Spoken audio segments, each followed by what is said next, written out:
Thank you, Winter. Just the kind of wake-up music we need. All right. Good morning, everybody. It is heartening to see so many of you here this frigid morning, especially on this extended historic weekend when we honor the enduring memory of Reverend Martin Luther King and his good works accomplished by him in the name of love. We welcome newcomers, longtime members, and those watching online.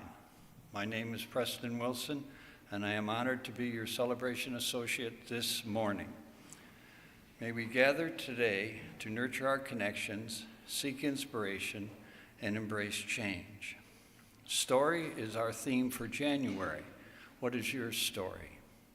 Whose stories do you listen to, and how does that shape your view of the world? We have many activities this week. Please read the announcements in your order of service to learn more.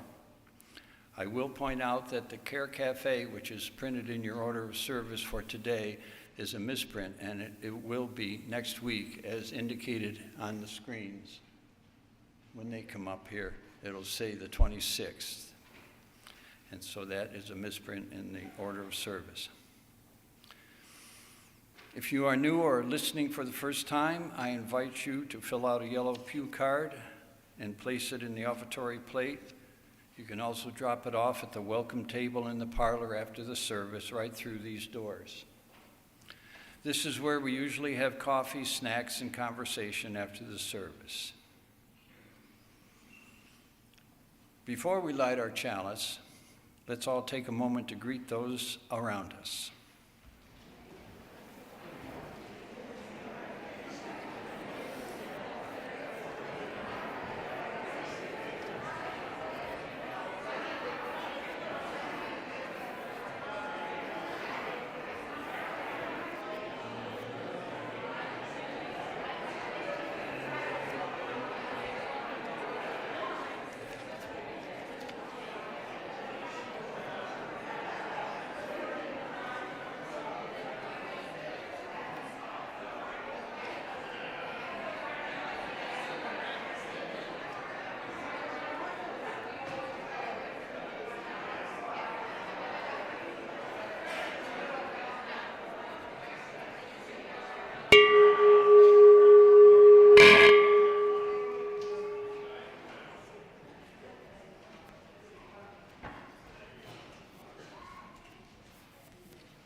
Today's chalice will be lit by Beth Mudge.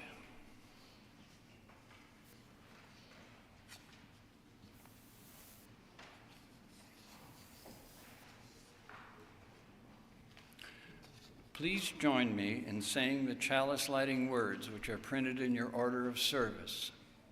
We light this chalice for the warmth of love, the light of truth, and the energy of action.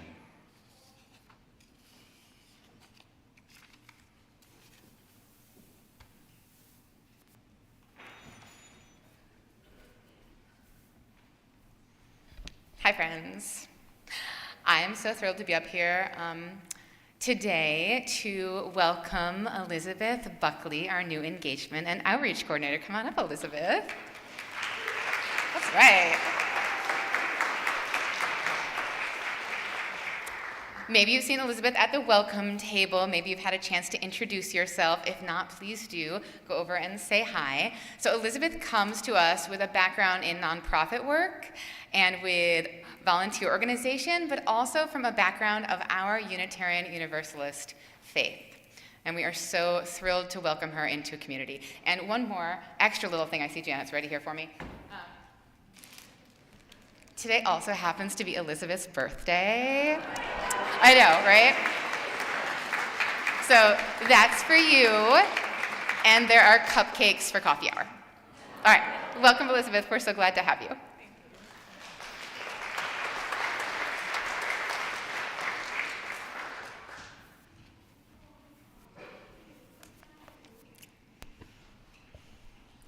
Come now into this shared space with open hearts, for here we are reminded of the sacred that binds us together, We are held within a holiness that no power can diminish, and we are each bearers of a light, however hesitant yet steadfast.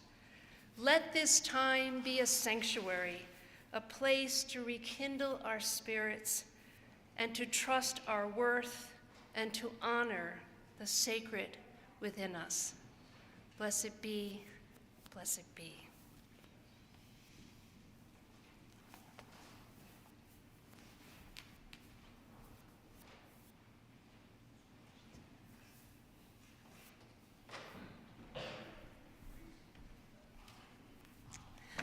All right, I invite my friends who are going to come on up and grab a basket for our Side with Love collection to come on up and do so. You can find information in your order of service about the organization we are supporting, and I invite everyone else to rise in body or spirit for hymn number 6, which you can find the lyrics to on your screens, or if you'd rather, you can look in the hymnal.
Good morning again.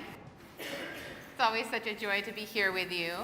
So this is the time where I invite anyone who is young or young at heart to come on forward and take a seat on the stage with me for our time for wonder.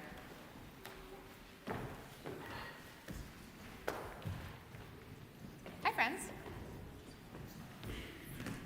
Oh my goodness, while you're all coming up, I should mention, because I just saw some stuffy friends, that this Saturday is the Stuffy Sleepover. And it's a little bit different this year because for the first time, you all get to come along. You get to come and play games with your stuffies. We're going to have dinner. We're going to watch a movie. We're going to watch Toy Story 4. And then we are going to tuck our stuffies into bed in the library and say goodnight to them. And they get to sleep over, and you get to see them in the morning. So everyone is welcome. Children, youth, parents, stuffies without any, one attached to them can also come next Saturday. All right. Wonder Box. I feel like we're all up here now. Wonder Box. Who has not done our Wonder Box in a while? Actually, it's my birthday. I should get to open it. Oh my goodness. You're right, Helen. It is Helen's birthday. Helen, come on up and open it. What'd you find? Who is it? It is a picture of Reverend Dr. Martin Luther King Jr. Have you all been learning about Dr. King in school this week? Yeah? Yeah, and we know other things about him. That's great. I read a book about him a couple days. I read a book about him a couple days ago. You read a book about him a couple days ago? Was it good? I have 2 at home. You have 2 books about him at home? We have some up here in our library too. Yeah, lots of good things to read about Dr. King. So, as you all know, what's tomorrow? That's right, Martin Luther King Jr. Day. So, Martin Luther King had a story to tell, right? He had a story about wanting a brighter future for his children and all the world's children. And by listening to his story, people were inspired to dream of a better and brighter future. And it helped them to realize that they had the power to create a different story and social change. He famously said, "I have a dream that my 4 little children will one day live in a nation where they will not be judged by the color of their skin, but by the content of their character. I have a dream today." It's a good line, right? I also have a dream today. And I'm sure that part of the reason that we are all here is that we have a dream about the possibility of a different world, a world that centers love. Our UU Faith reminds us that by telling new or different stories, we can change the future, right? Faith is taking the first step even when you can't see the whole staircase, Dr. King said. So with that in mind, I'm going to invite you all to tell a story together. So the first thing I'm going to do is I'm going to invite you to shift your body. You're making like a circle here up front. Also, if anyone wanted to join us, you can come on down and join us. So we're going to make a circle. So maybe Deanna and Gwen, you want to shift this way or that way? Yeah, all right. Here we go. All right, maybe some of you have done something like this before, where we're going to tell a story by adding one word each. You ever done something like this before? Where everyone says like a single word? All right, excellent. So we're going to tell a story, and we're going to do our best to really represent the dream that we have about the world and the future, right? So I'm going to start us off with some words, and then it's our job to add one word.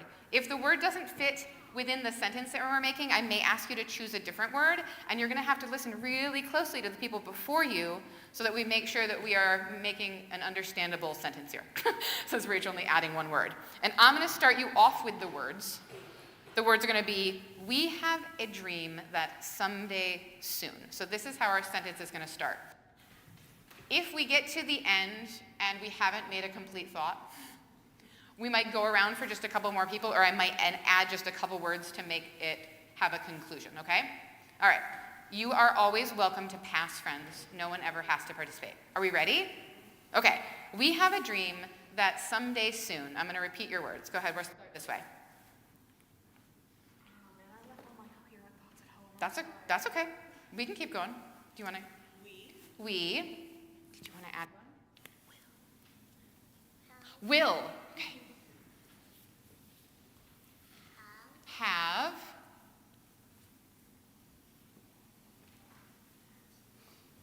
Okay. Joy.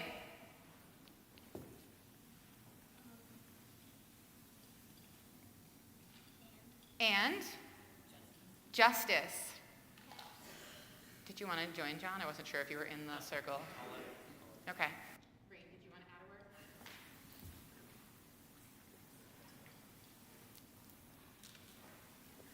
No, okay. All right, who down here wants to add one? Okay. So we're going to have joy and justice. Okay, go ahead. And equity. And equity. Okay. Deanna, do you have a word?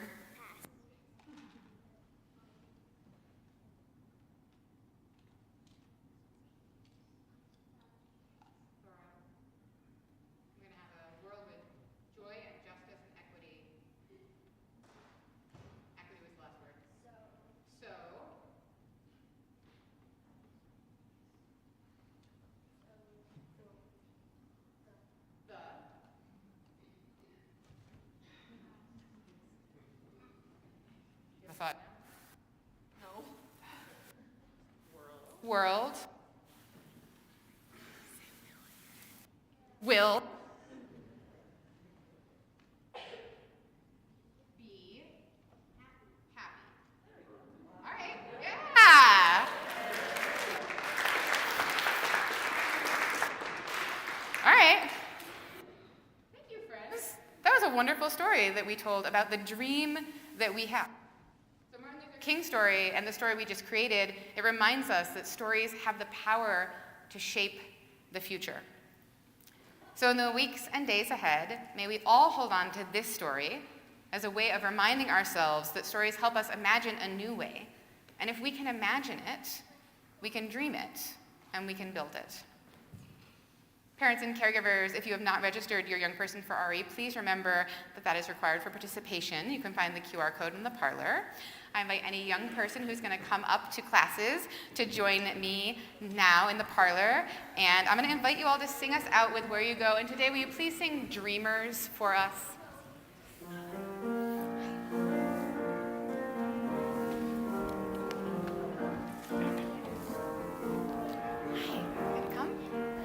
Where you go, I will go, dreamers.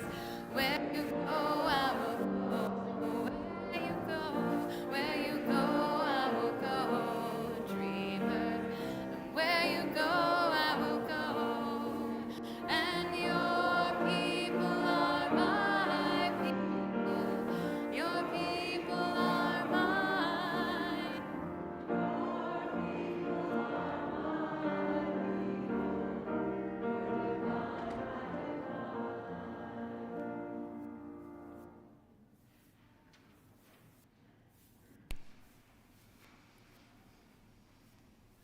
Good morning. In a spirit of reverence, love, and care, we now take time to bear witness to some of the joys and sorrows of our community, to share those events that call for our prayers and support, our praise and celebration. From Sue Raycow, a big thank you. The Babies First team would like to thank everyone who dug deep in their pockets before the holiday and at the community candlelight service to fund our work of supplying babies and their families with much needed equipment to start their lives. It came at a time of great need. We feel very cared for and loved by this wonderful community. And another appreciation from Alexis Abramo. For the adults who planned, organized, and taught the 7th to 9th grade OWL program this fall and winter. It clearly required a lot of time and effort. Thank you for providing this gift of knowledge, confidence, and self-awareness to our young community members. For those we are holding in our thoughts, in our hearts, and perhaps in our prayers, into this community, into this space of hope and healing, let us call these names out loud or speak them in our hearts right now.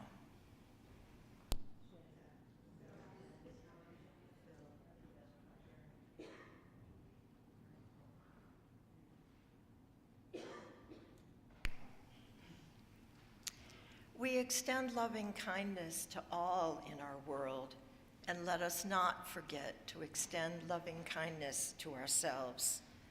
Today, tomorrow, and beyond, let our hands be outstretched in kindness, and let us keep showing up to our lives and each other with an open heart, no matter what.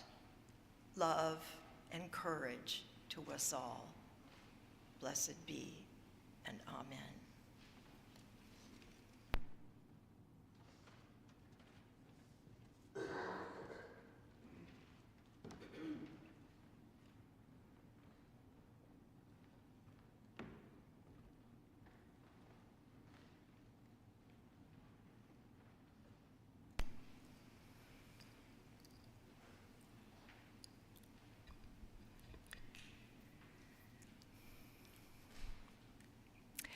This is the time to be slow. Lie low to the wall until the bitter weather passes. Try as best you can not to let the wire brush of doubt scrape from your heart all sense of yourself and your hesitant light. If you remain generous, time will come good, and you will find your feet again on fresh pastures of promise, where the air will be kind and blessed with beginning.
We all have a rhythm, and we all have a pulse, and we all have a song to sing. We all have a rhythm, and we all have a pulse, and we all have a song to sing.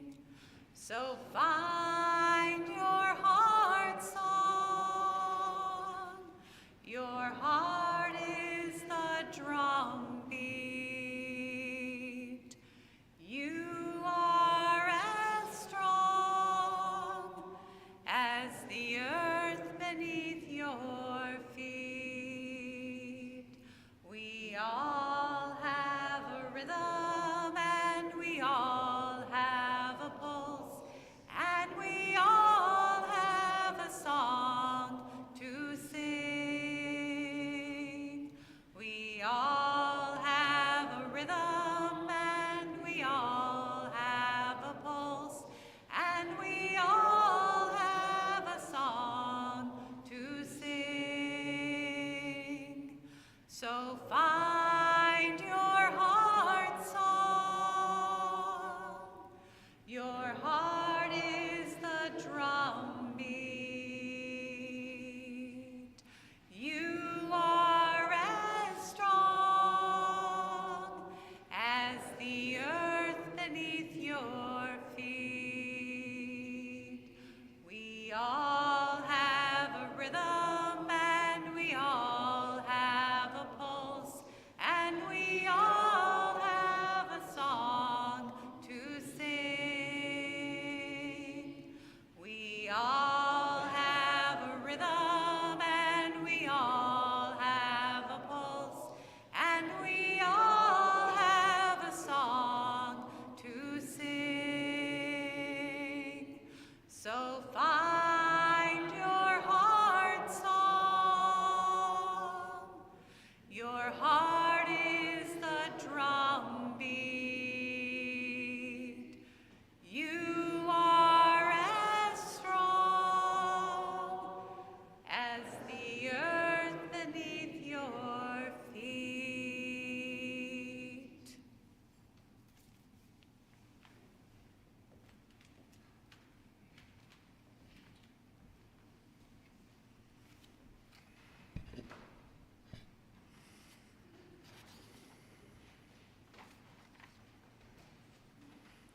Each week, we take an offering to sustain the important ministries and programs of this congregation and its presence in Ithaca. Giving to the plate is important. It is a symbol of our gratitude for this service and our ongoing commitment to support the work of this church. One big reason I give is because in this society on Sundays, when scheduled, I hear remarkable, inspiring sermons that help me to find the beliefs and purposes of being a First Unitarian member. I also know that I can read closely a large collection of these sermons at my leisure by going to the Society's website and searching for sermon transcripts. Sermons are often the heart of the service, and I believe they should be preserved, made accessible, and should never be treated as expendable.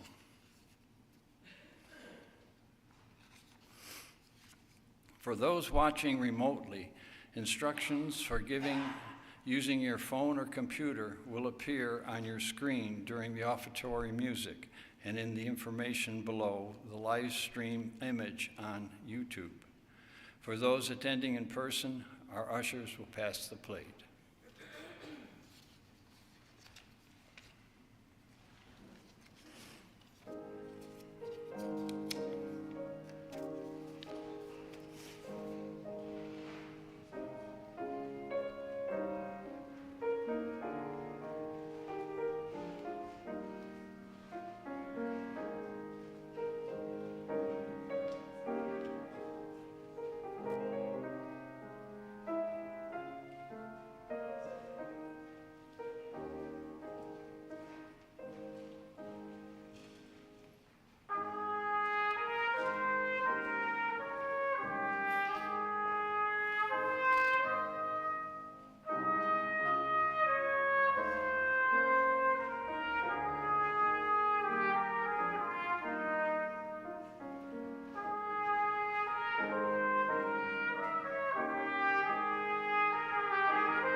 Please join me in saying the offertory words printed in your order of service. May these gifts bring about connection, inspiration, and engagement within these walls and beyond.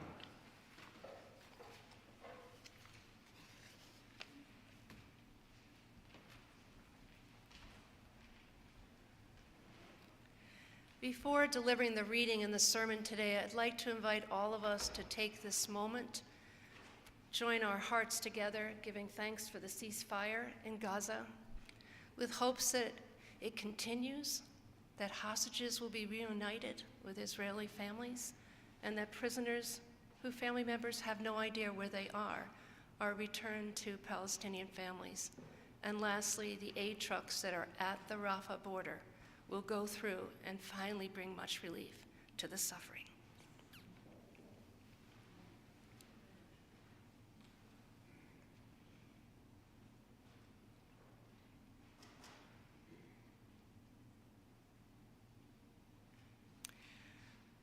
The reading today is from the Reverend Dr. J.J. Flagg, who has been serving as a chaplain to the UUA senior leadership.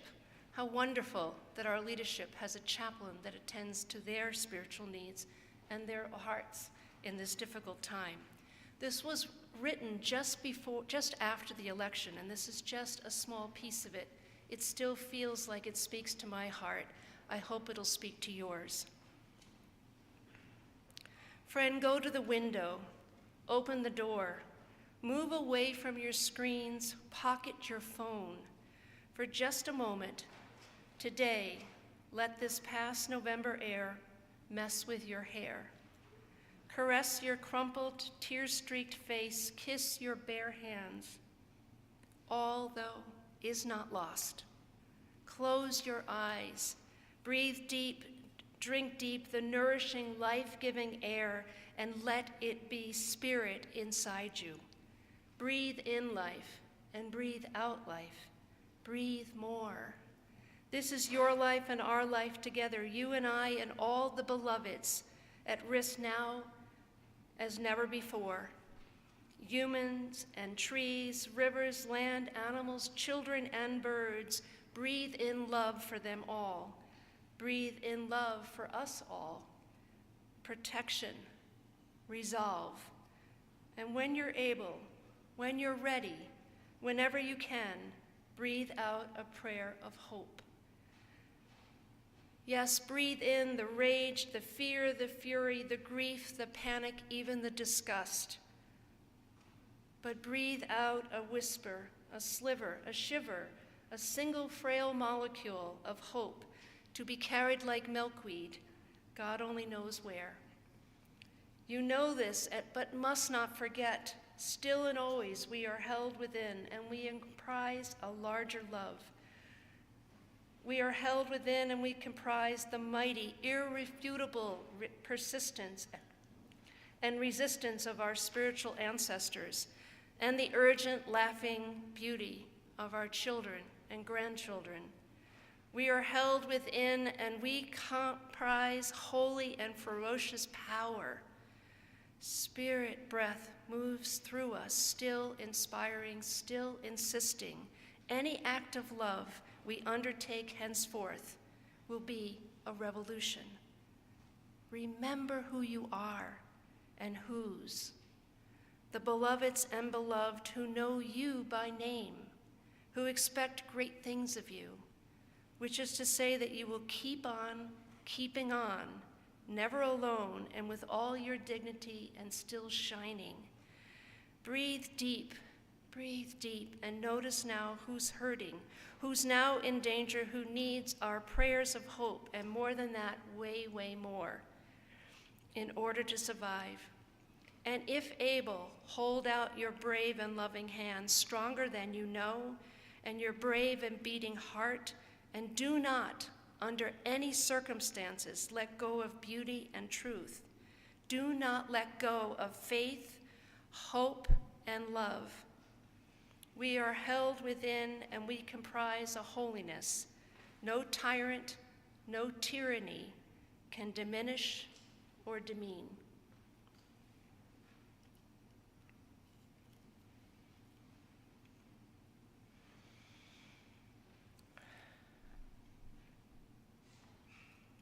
As we approach tomorrow's Dr. Martin Luther King Jr. Day of Remembrance, coinciding with the inauguration, I've been reflecting on one of King's timeless quotes: "We must accept finite disappointment, but never lose infinite hope." While its exact origin is unclear, this quote captures the essence of Dr. King's message: the need to cultivate resilience to face setbacks, while holding steadfast to hope for justice and equality. Dr. King likely repeated these words often in response to the immense challenges of the civil rights movement, in the face of, as we know, violent opposition, legal defeats, pervasive hatred. In this time of remembrance and reflection, I am reminded of a simple yet profound truth that resonates deeply in these uncertain times, captured already in this morning's Children's Hour. We are not makers of history, we are made by history. This quote, often attributed to Dr. King, offers an important perspective as we consider the power of our collective journey. History shapes us, not in the sense that we are passive recipients, but in the ways we actively contribute to its ongoing narrative. Dr. King's life and work reminds us that we are not only influenced by the past, but that our actions today, our words, whether in small amounts of compassion or in bold calls for justice, can and will echo into the future. As we look to the past, we celebrate not only Dr. King, but the many, many others whose resilience and determination have shaped the legacy we inherit. It's the voices of teachers, workers, activists, poets, musicians, artists, the everyday people who fought and who continue to fight for change, who provide the foundation and inspiration for the progress we can all hope to continue to build on. I am reminded, and I'm sure some of you in the audience as well, especially on the eve of this holiday coming, of the late civil rights activist Dorothy Cotton, a dear friend and mentor to many of us in Ithaca, a person who exemplified a lifelong commitment to nonviolence and pursuit of human rights.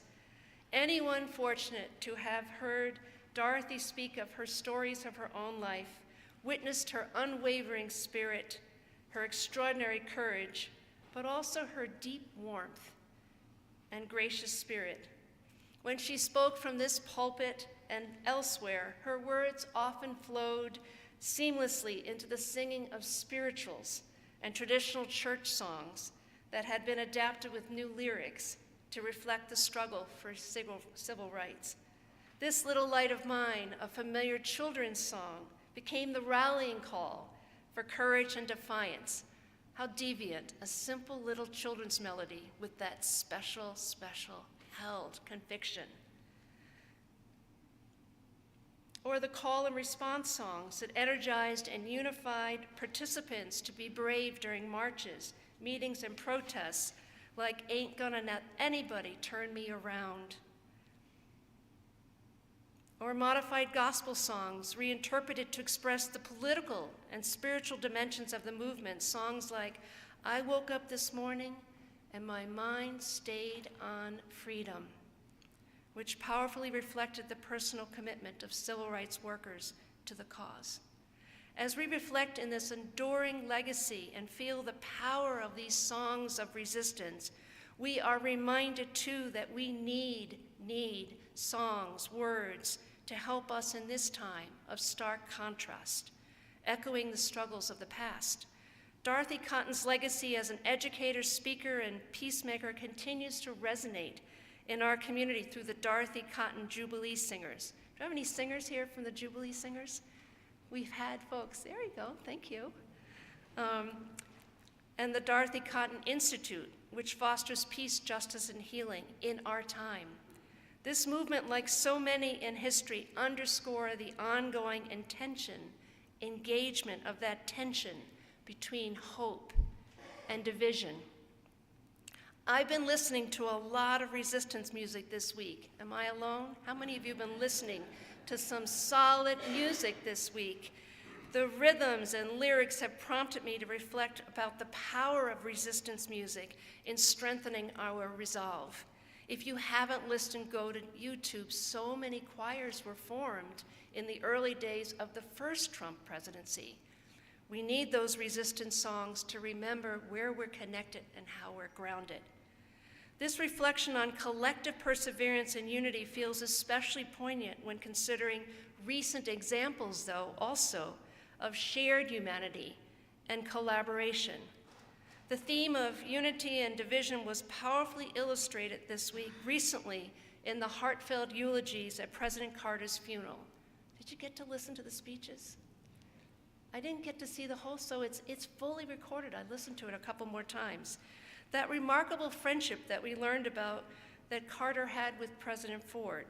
Despite being political opponents, including one beating the other, these two men forged a lifelong bond rooted in mutual respect and a shared commitment to our country's well-being.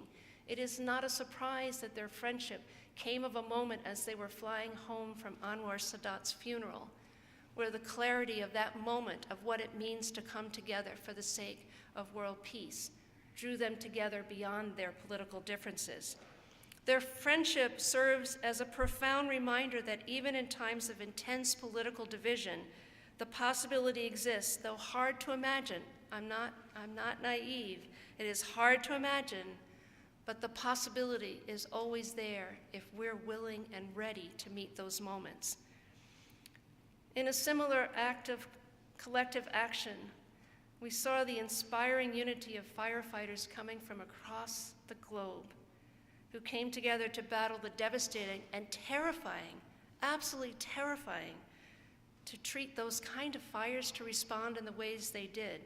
Their unwavering solidarity in the face of disaster shows the immense power when joined in compassion and teamwork. I saw one in particular, maybe you caught it, was South African firefighters waiting for their transition. I'm seeing nodding. Where in waiting for their transition, they started to sing.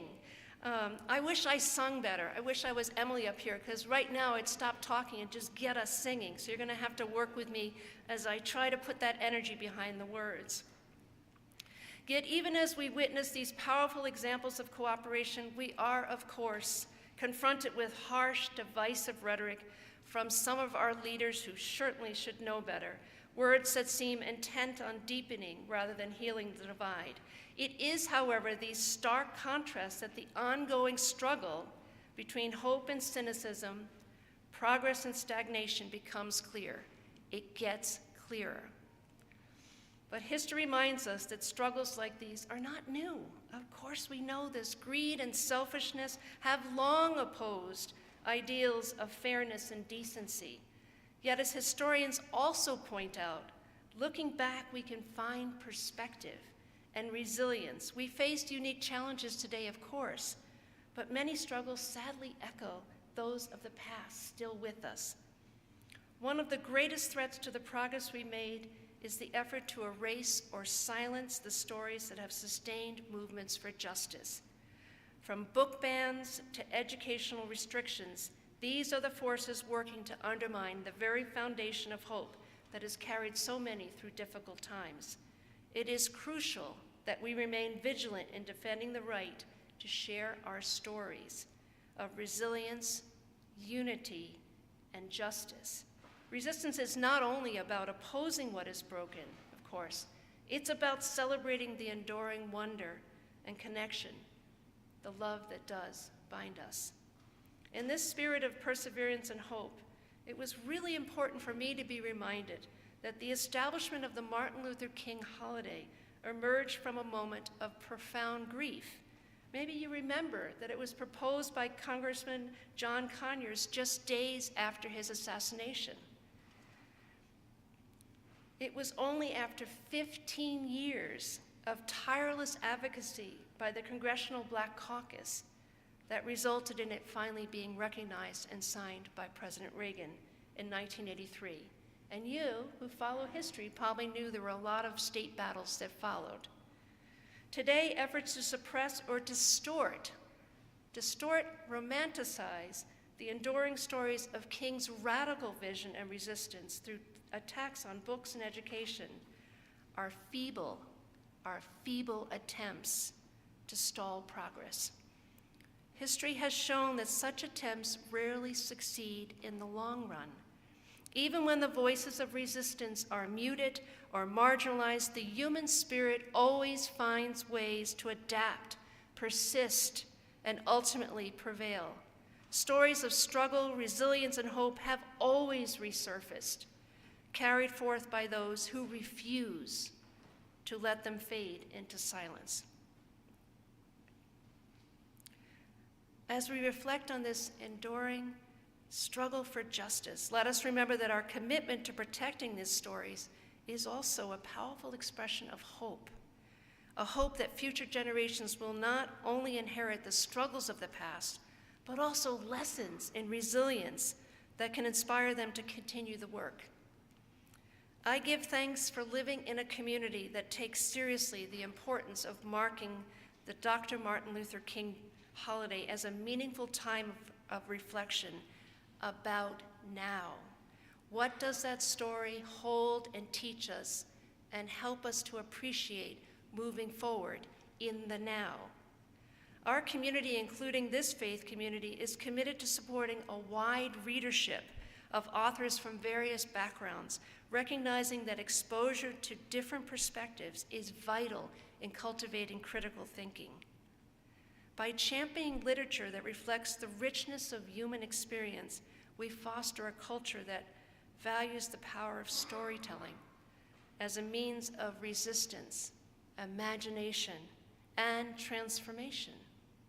All the more reason, my friends, to support the American Library Association and the National Coalition Against Censorship. These organizations are very active right now in providing resources, legal support, and advocacy strategies for librarians who don't have the protections that many of our librarians have in New York right now. But ultimately, the act of remembering, sharing, and defending becomes our resistance. It reaffirms the power of collective action and enduring strength of hope. These stories remind us that even in the darkest times, resilience and solidarity can light the way forward.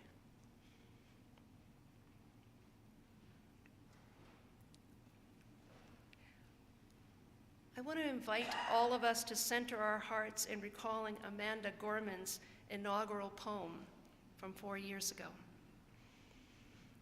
where she offered a powerful call for unity in the face of all that was horrible in that moment.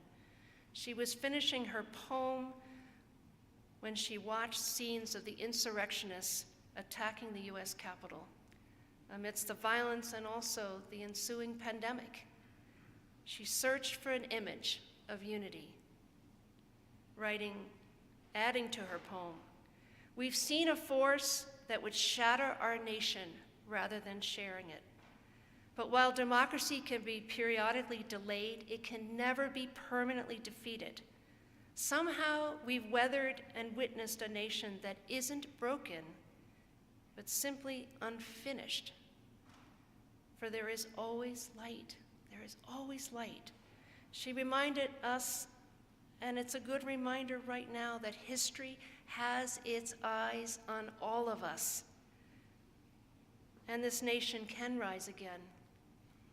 In doing so, she echoed the importance of remembering, sharing, and defending stories of resistance. These actions reaffirm the power of collective action.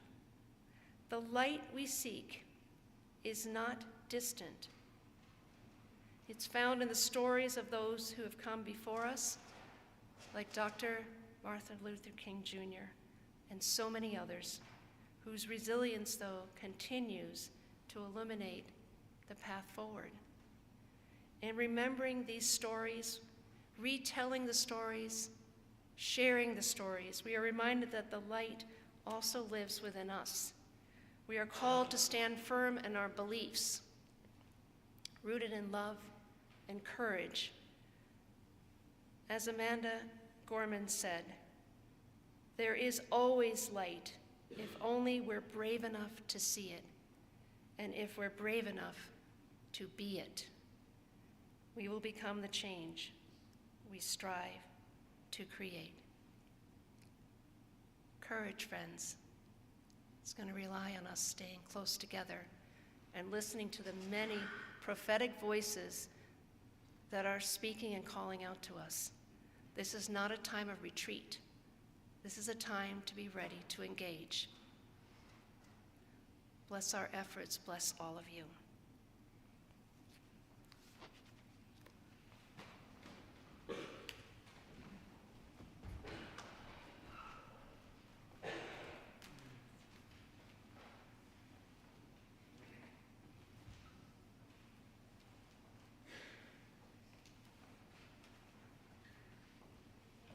I invite you to rise in body or spirit to sing our closing hymn, number 1022 in our teal hymnal. You can follow the words up here, or if you want to look in the hymnal, you can follow there too.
Thank you, Stephanie. Woo! As we depart from this shared space of reflection, may we remember the holiness we carry, a light that no tyrant, no doubt, no hardship can ultimately extinguish. Let us move into the world with courage, knowing that even the faintest glow can push back the shadows. Go now in peace, friends, held by the sacred, and may your light shine brightly for all to see. May this be so. Blessed be.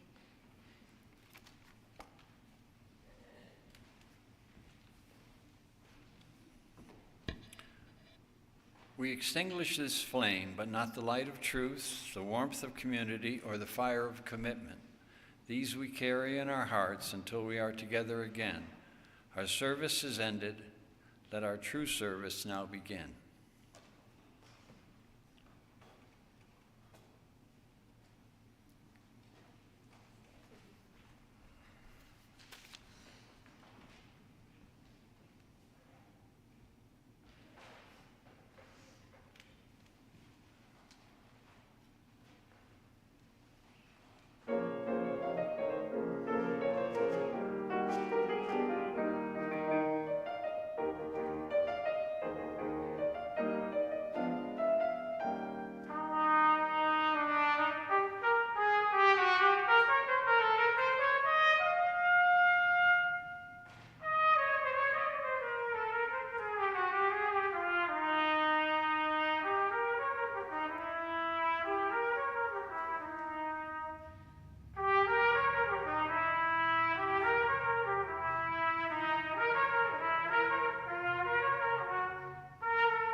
these